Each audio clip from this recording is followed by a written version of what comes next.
அகிலமெங்கும் உள்ள தமிழ் நேயர்கள் அனைவருக்கும் பரம்பரை ஜோதிடர் உங்கள் மனோ பாலாஜியின் அன்பான வணக்கம். தனுசு ராசியில் பிறந்த அன்பர்களுக்கு இந்த 2026 மே மாத ராசி பலன். இந்த மாதத்தில் நவ கிரகங்களின் பெயர்ச்சிகள் சரிங்களா? ஏன்னா ஒவ்வொருத்தருக்கும் நல்ல நேரம் கெட்ட நேரம் அப்படின்லாம் ஒன்றும் இல்லை சரிங்களா? கிரகங்கள் சாதகமான இடங்களுக்கு போகும்போது சில சாதகமான பலன்கள் அப்படின்னா நன்மைகள் நமக்கு நடக்கும்.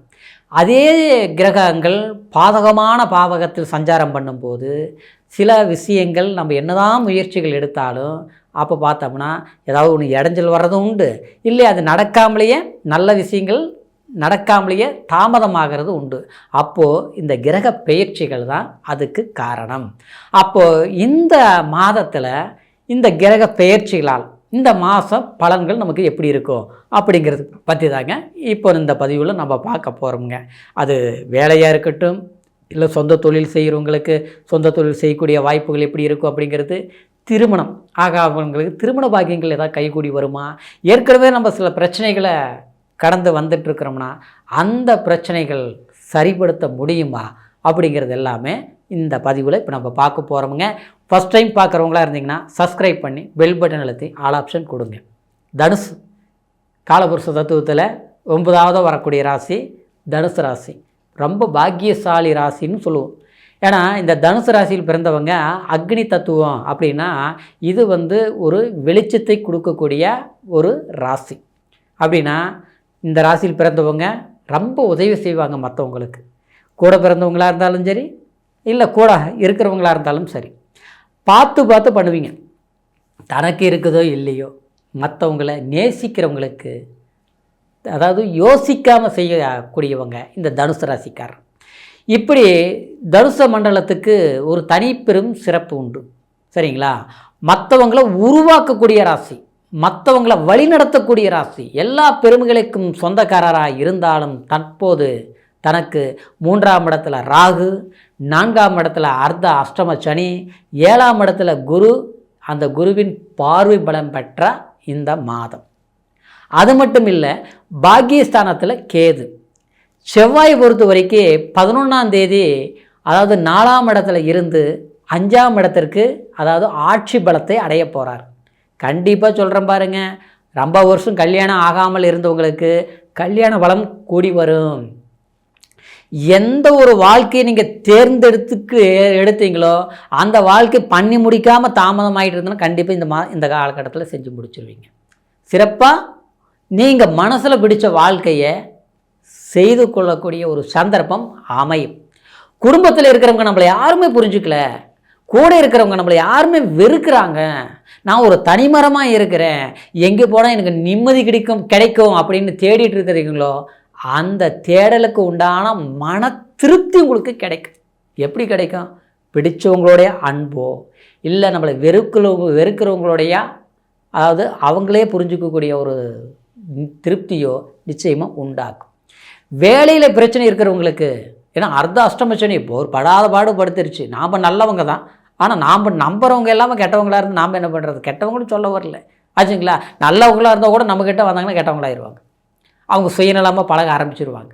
இதுதான் அந்த சனியோடைய தாக்கம். 3ஆம் இடத்துல ராகு நல்ல விதத்தில் இருந்தாலும், ஆனால் குருவின் பார்வை பலம் பெற்றதுனால பயன்களால் உங்களுக்கு நல்லது நடக்கும்.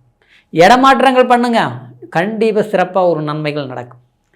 கடந்த காலத்தில் திருமணம் இல்லை ஆகி குழந்தை பாக்கியம் இல்லைங்க, 10 வருஷம் ஆகிப்போச்சுங்க. 10 மாதமே ஆயிருந்தாலும் சரி, கண்டிப்பாக நான் சொல்கிறேன் பாருங்கள், திருமண யோகம் செய்து முடித்து குழந்தை பாக்கியம் இல்லாதவங்களுக்கு புத்திர பாக்கியம் கைகூடி வரும். இதுக்கு முன்னால் நான் கோயிலுக்கு போனேன், சாமி கும்பிட்டேன், ஹாஸ்பிட்டல் போனேன், மருந்து வைத்தியம் எல்லாம் பண்ணேன், எத்தனையோ ஹாஸ்பிட்டல் மாற்றி பண்ணினேன், அந்த பலன் இல்லை. அது முன்னால் இல்லை, இப்போ இருக்குது, கண்டிப்பாக கிடைக்கும். சிம்பிளான முறையில் ஒரு ட்ரீட்மெண்ட் எடுங்க, கிடைக்கும். அது ஆயுர்வேதியாக இருக்கட்டும், இல்லையா இங்கிலீஷ் மருத்துவமாக இருக்கட்டும், ஏதாவது ஒன்று செய்யுங்க. நிச்சயமாக சிறு விஷயத்தில் பண்ணுங்கள், பிரார்த்தனை நிறைவேறும். ஒரு கோயிலுக்கு போய் மனசார சாமி கும்பிட்டு வாங்க, கண்டிப்பாக நல்லது நடக்கும் சரிங்களா? அப்புறம் சூரியன் பார்த்தோம்னா ஆட்சியாக இருக்கிறார். சூரிய பகவான் யார்? பாக்கியாதிபதி இல்லையா உங்களுக்கு? அப்போ அந்த பாக்கியாதிபதி 5ஆம் இடத்துல இருக்கிறாரு. அதனால தான் சொல்கிறது, குலம் விருத்தியாகும், வாரிசு பிறக்கும், வாரிசுகள் இருக்கக்கூடிய வாரிசுகள் கல்வியில் டல்லாக இருக்குதுங்க, என் பையன் நல்லா படிக்க மாட்டாங்கிறான், என் பொண்ணு நல்லா படிக்க மாட்டேங்குது, அந்த வருத்தமே விட்டுருங்க. அருமையான மார்க் எடுப்பாங்க, அவங்கள பற்றி கவலைப்பட வேண்டாங்க. நீங்கள் எதிர்பார்க்குற காலேஜ் கிடைக்கும் படிக்கிற குழந்தைங்களே. அதே மாதிரி சிறு குழந்தைங்கள் வந்து ஆரோக்கியம் சரியில்லாமல் இருக்குது, ஆரோக்கியம் நல்லா இருக்குது. வெளிநாடு வரைக்கும் அவங்கள படிக்க வைக்கக்கூடிய வாய்ப்புகள் உருவாகும். சரிங்களா? குழந்தைங்க நம்ம பேச்சு கேட்க மாட்டேங்கிறாங்க, பிரிஞ்சு போயிட்டாங்க, விலகி இருக்கிறாங்க, வேற்றுமையாக இருக்கிறாங்க, கவலையே படாதீங்க, இணைஞ்சு வந்துடுவாங்க. இது அப்படியாப்பட்ட நேரம். எதுக்குள்ளே மே மாதம் 15ஆம் தேதிக்குள்ளே சில நல்ல விஷயங்கள் நடக்கும். அதுக்குன்னு நேரம் நல்லா இருக்குது, நம்ம பாட்டு கம்முன்னு இருக்கக்கூடாது. சரிங்களா? அதுக்கு உண்டான முயற்சி எடுக்கணும், கண்டிப்பாக எடுக்கணும். குலதெய்வம் கோயிலுக்கு போயிட்டு வாங்க. ஏன்னா 5 சூரிய உச்சம். குலதெய்வத்தை மனசார போய் கையெடுத்து கும்பிட்டு வாங்க. ரொம்ப விளைவு தூரத்தில் இருக்கிறேன், குலதெய்வம் கோயிலுக்கு அவ்வளோ தூரத்துக்கு போகிறதுக்கு நேரங்களில் காலமையிலனா வீட்லேயே நினச்சி நல்ல வீடு வாசல் சுத்தம் பண்ணி நல்ல மனசார நினச்சி சாமியை கும்பிட்டு, சரிங்களா, பக்கத்தில் இருக்கிற கோயிலுக்கு போயிட்டு வாங்க. நன்மைகள் நடக்கும், வாய்ப்புகள் இருக்குது. எது தடையோ அந்த தடையை நிவர்த்தி ஆகக்கூடிய வாய்ப்பு. 4ஆம் இடத்துல செவ்வாய், வீடு கட்டுற யோகம், இடம் வாங்குகிற யோகம். ஏற்கனவே எல்லாம் பார்த்தோம், பிடிச்சோம், எல்லாம் பண்ணுறோம். ஆனால் நாம் போகிற நேரம் அது நல்லது நடக்க மாட்டேங்குது. சரிங்களா? நாம் போய் பார்த்துட்டு வரோம், இன்னொருத்தருக்கும் வேலையை முடிச்சிடுறான். இப்படி தான் போயிட்டு இருக்குதுங்க. அப்படிங்கிறது எல்லாம் மாறி நாளில் இருக்கக்கூடிய செவ்வாய் நாள் நன்மைகள் உண்டாகும். வீடு, மண்மனை, வண்டி, வாகனங்கள் வாங்கக்கூடிய யோகம். சரிங்களா? நிலம்புலம், காடு சம்மந்தப்பட்ட ரீதியில், அதாவது விவசாயம் சார்ந்த பொருட்கள் விற்கக்கூடிய வியாபாரிகளுக்கு நன்மைகள் உண்டாகும். அரசாங்க வேலை எனக்கு கிடைச்சே ஆகணும்னு ரொம்ப முயற்சி எடுத்து எத்தனையோ எக்ஸாம் எழுதினேன், 1 மார்க்கில் போயிடுச்சு, ஜஸ்ட்டில் பாயிண்ட்டில் போயிடுச்சு. இதே போயிட்டுருக்குது. கிடைக்குமா கிடைக்காதா? ஏதோ ஒரு எதிர்பார்க்குற பிடிக்கிற வேலை, பிடிச்ச வேலை கிடைக்க மாட்டேங்குது. கிடைக்கிற வேலையில் இருக்கவே முடிய மாட்டேங்குது. ஏதாவது ஒரு நல்ல வேலையை எதிர்பார்த்துட்ருக்குறோம், கிடைக்கலைங்க. கிடைக்குமா? கண்டிப்பாக கிடைக்கும். இந்த முறை முயற்சி எடுங்க. இந்த மே மாதத்துலேருந்து முயற்சி எடுங்க, நிச்சயமாக கிடைச்சிருங்க. சரிங்களா? ஏன்னா இந்த உங்களுக்கு ஜூலைக்குள்ளே ஒரு சில வாய்ப்புகள் அமையக்கூடிய சந்தர்ப்பங்கள் இருக்குது. மணமகன் மணமகள் தேடிட்டு இருக்கக்கூடியவங்களுக்கு, மறு வாழ்க்கை தேடிட்டு இருக்கக்கூடியவங்களுக்கு சாதகமாக முடியும். சில டைவர்ஸ் சம்மந்தப்பட்ட சில சிக்கல்கள் போயிட்டுருக்கிறவங்களுக்கு கண்டிப்பாக அதுக்குண்டான ஒரு தீர்வு, ஒரு முடிவு, சமரசம் உருவாகக்கூடிய ஒரு வாய்ப்புகள் இருக்க போகுதுங்க. ஆக மொத்தத்தில் அதாவது உங்களுடைய பிறப்பு ஜனன ஜாதகத்தை பாருங்கள். ஏன்னா தனுசு ராசிக்காரரு ரொம்ப யோகசாலிகள், ரொம்ப திறமசாலிகள். நம்ம கஷ்டப்பட்டுட்டு இருக்கிறோம், ஏன் தெரியல அப்படின்னா இந்த 9ஆம் இடத்துல கேது இருக்கிறதுனால கோச்சார அடிப்படையிலேயே. அதே மாதிரி பிறப்பு ஜனன ஜாதகத்துலேயும் ஏதாவது தோஷங்கள் இருந்ததுன்னா அதுக்கு உண்டான பிரார்த்தனைகள் பண்ணுங்க.